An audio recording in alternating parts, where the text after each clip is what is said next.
So anyway, we're on the boat. And we're going along, and as soon as we get onto the boat, the stripper then takes her clothes off, and she's wearing lingerie. And I'm like, I just said to lads, listen, you know, as we're going through these locks, all these families, I was like, listen, this is a terrible idea. Get out the fucking way. I said, to the stripper, please get back into the boat. Like, what are you doing? Like, you walk around with your boobs out on the boat. Yeah. Obviously, the lads are drinking, and then we had to do a court session. Where the fines committee decided who had been late, who had been unruly. And as the captain, I was the judge. So we sat down, we had a prosecution, we had everyone's sitting around this thing. And this kid comes up to me, he's like pulling my shirt. And I said, listen, mate, I'm doing this thing, just relax. And to my right was the on-board boat's DJ, who was like a 55-year-old guy, like wedding DJ. Yeah. Jam jar glasses. He's like, Shut up. It literally looked like he was like looking at these through them, right, real thick, and he was like shabba, you know, the louder you scream, the faster the boat, shabba. And he's doing all that, and he was sitting there, and boys were trying to put their beers down, and he's like, not on my decks. Yeah. So I'm dealing with that. I'm dealing with this. I'm all over the place, and then this kid's like, I want to do my thing. I was going to tell you about the party trick. And I said, listen, fucking, okay, just do it. And I said, right, lads, I was on the mic. Shock. I was like, right. I said, listen, this kid, I'm not going to mention his name, wants to do this, wants to do his trick, right? And I didn't know what the trick was.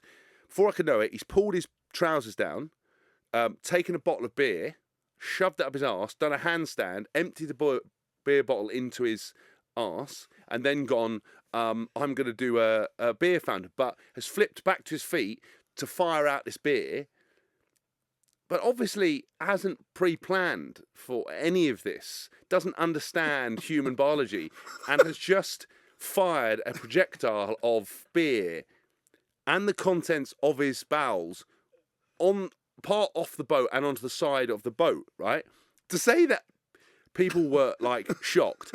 I was there with a mic, like going, don't, what the like, shit. lads are like spewing over the side of the boat. This fucking DJ who's just like gone into shock, and it's a one solitary tear going down his throat. And I'm like to this kid going, are you fucking... Bear in mind, I'm dressed as a woman with like red lipstick and wig on. And like an old dress of Judy that I've had to cut myself and like sew. Yeah. So that I can sew. And I'm like this. Clean the fucking... And all the lads are spewing. There's this woman on the boat. She's crying. I'm like, are you fucking mad? Anyway, and he's tried to flick... And I said, no... Don't flick it off, you dickhead. Clean it. So I've had to get like the jiff, the cloth. Oh, no, I've had to tell the cat, I'm so sorry. I said, I didn't know what he was going to do. So anyway, this guy's on his hands and knees scrubbing his old poo off while lads have spewed. Like one of them's got so spewed, fallen overboard. Mate, the stripper's walking around, like still walking around with it. It's like, not now, love. Get back. Have a milky tea and get back and have a nap, mate. It was utter. So anyway, what happened with that is that was all that happened. But essentially. So you've had the worst night of your life, and then it's on the front page of the... Oh, no, it gets even worse than that. It gets even worse than that. So then what happened was, so then eventually the boat pulls up. I was steaming. I decided to go home. I was like, you know, me dressed as a woman, even more drunk than usual, was not a good idea. So I basically headed home, called up the next day, and I was like, right, lads, what's happened with this boat? What did the boat people say? And they said, well, actually, they're fine, but they said they need to get the boat chemically cleaned. Can we pay for it? I said, listen, pay for it. And they go, well, I said, if we leave a good review, everything will be fine. So I said, listen, take the money out of fines, get it cleaned, and someone's thrown the stripper's top off the boat. She wants it back. I said, fucking pay for a top, pay for a thing, and just get on with it. Thought nothing more about it. And then my dad got a letter, because basically when I got on the boat, because it was a party boat, I basically got to my old man to write in sort of legalese to the boat that there was no CCTV, because the reason we went on the boat was we didn't want media cameras, everything else. I said, listen, I wasn't intending a kid to shit on the boat. It was nothing to do with me. Yeah. Turn the cameras off. So he'd written to the boat people. The boat people wrote back to him and were like, we are, you know, basically, never in all our years have we seen such debauched action. We want to have compensation. And they employed this mad bloke who pretended to be John Terry's agent on his website. And he's just a complete Walter Mitty, like a fantasist. Yeah. Which I can't believe there's so many of them around. Yeah. And he basically claimed, and guess how much money they asked for in compensation for that boat trip? Bear in mind, I've told you all that happened. Yeah. Have a guess. And you paid to get it cleaned. And I paid to get it cleaned. And we left the review and we'd already paid. 10 grand? Mate, 8 million quid. This is what... Was it a little ball guy with a fucking finger in his mouth? Yeah, it was. Right? I'm not even joking. I've got the actual written evidence. And what happened was the guy's like, if you don't meet us, we're going to tell your coaches what happened, and we're going to go to the media. And we were like trying to stall them, trying to find out what's going on. Basically, they then told the team anyway, told all the coaches.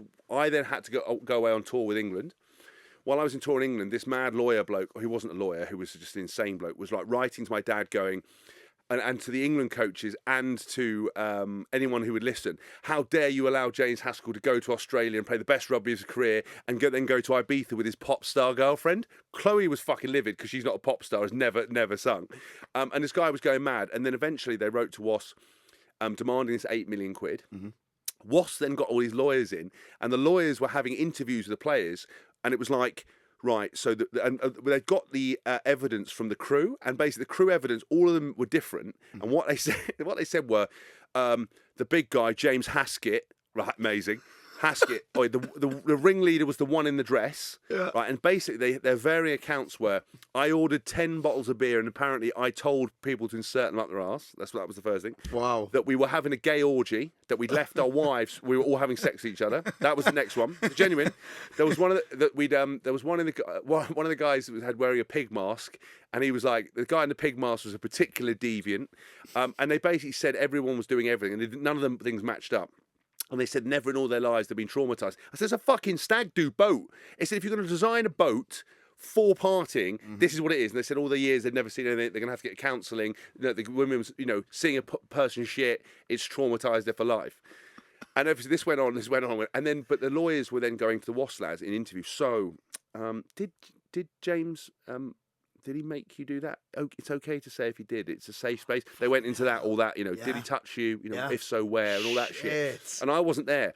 And then basically what happened is then the club got back and they just fired me as captain. They said they didn't, but they fired me as captain.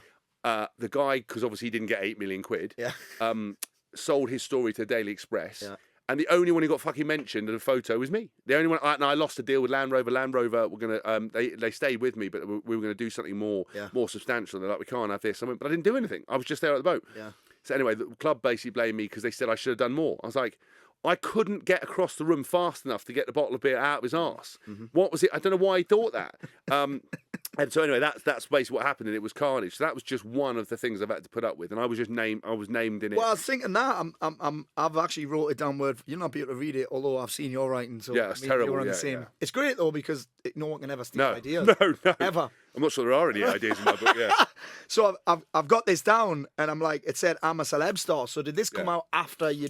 No. So what happened was it was already out. So when you go and do reality TV, what they do is the media drag up everything that has ever happened before. So this happened, I don't know, probably 8 years ago, 6 years ago now, or maybe 5 years, 6 years ago. Mm-hmm. And then what happens when you go out to I'm a Celeb? They dig everything up. So I had a fortunate incident when I was at school with I saw that one as well. Mate of mine, mate and I made. Yeah. I was just saying, a mate of mine made a porno, but it wasn't like that. I lent my mate a camera, and unfortunately, it's a even longer story, but we got sold out. Someone sold it to the papers, and I was on the front page of the Daily Mirror with, like, Haskell in porn dorm shame or something like that. So anyway, that's all explained in the book, and that was utter carnage. And what they did, they dug that up again. Yeah. They basically said it was the first time that Richard and Judy had seen it. They were shocked, fleeing Australia because of it. Then the boat thing came up. Then some financial stuff came up. Then, mate, they just dig it up and hammer you. Were you prepared for that? Yeah, well, I was in the fucking jungle, so it didn't happen. Didn't affect me, shit. And I don't care. So obviously it's hard. Like it's even worse these days because of the mob mentality and the cancel culture. Yes. So if something like that happened now, they literally go out your way. Like every sponsor would drop you, everything would attack you. The people who had to deal with it was Chloe and my family. And I said to them, listen, you do know all of this is going to come back up. Yeah.